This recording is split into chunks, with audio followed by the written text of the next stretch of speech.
আজি মহাশিৱৰাত্ৰি আৰু তাকে লৈ এতিয়া ৰাজ্যৰ মন্দিৰসমূহত যথেষ্ট ভিৰ পৰিলক্ষিত হৈছে। বিশেষতঃ শিৱ মন্দিৰসমূহত ভক্তৰ লানি নিচিগা ভিৰ হৈছে। আমি এতিয়া বৰ্তমান উপস্থিত আছোঁ পামহিৰ ভীমাশংকৰ মন্দিৰত। এই ঐতিহ্যপূৰ্ণ মন্দিৰত এতিয়া হেজাৰ হেজাৰ মানুহৰ সমাগম হোৱা পৰিলক্ষিত হৈছে।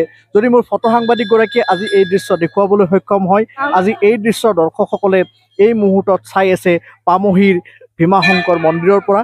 এয়া চাওক কিদৰে ভক্তসকলে তেওঁলোকৰ মনোবাঞ্ছা সিদ্ধিৰ অৰ্থে শিৱৰ ওচৰত, মহাদেৱৰ ওচৰত আৰাধনা কৰিছে।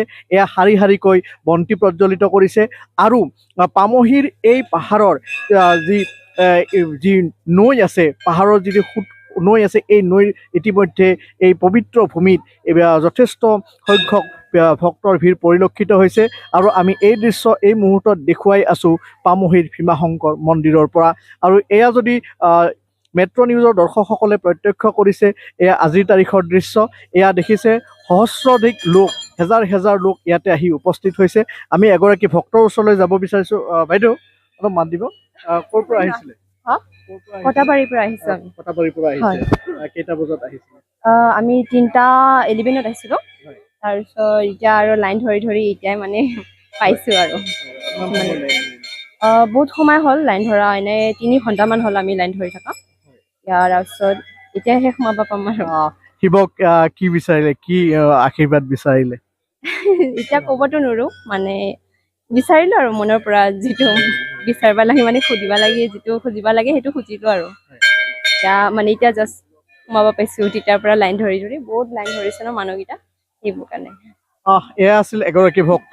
আমি অন্য কিছুমান দৃশ্য দেখুৱাবলৈ আমি ফটো সাংবাদিকগৰাকীক অনুৰোধ জনাম।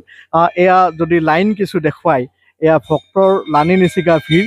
এয়া সহস্ৰাধিক লোক ইয়াতে আহিছে আৰু পামহিৰ ভীমাশংকৰ মন্দিৰৰ কথা নজনা লোক নাই।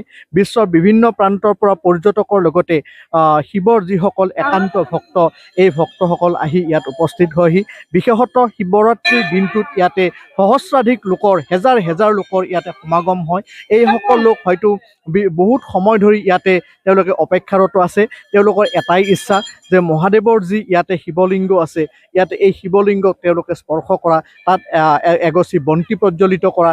আৰু তেওঁলোকে সেইবাবেই ৰাতিপুৱাৰ পৰা হয়তো এইসকল লোক ইয়াতে আহি উপস্থিত হৈছেহি।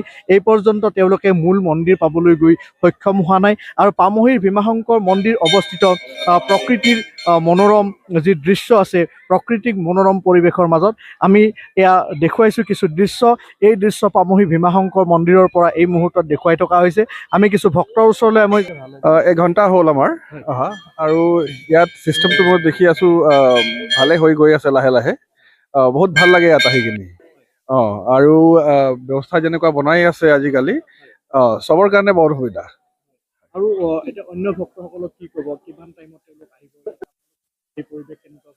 পৰিৱেশটো বহুত ধুনীয়া আৰু মানে ঠেলা হেঁচা নাই ইয়াত। চবেই মানে স্মুথলি গৈ আছে আৰু দৰ্শনটো কৰি লাহেকে আমি ওলাই যাব পাৰিম। যে 2টা ৰাস্তা, এটা আহিবৰ কাৰণে বনাইছে, এটা যাবৰ কাৰণে, সেইকাৰণে বৰ ধুনীয়া চিষ্টেম। মই গুৱাহাটীত থাকোঁ। এয়া আছিল এগৰাকী ভক্ত। তেখেতে জনালে যে বহুত সময় ধৰি তেওঁলোকে ইয়াতে অপেক্ষাৰত হৈ আছে। এই পৰ্যন্ত তেওঁলোকে মূল মন্দিৰলৈ যাবগৈ পোৱা নাই।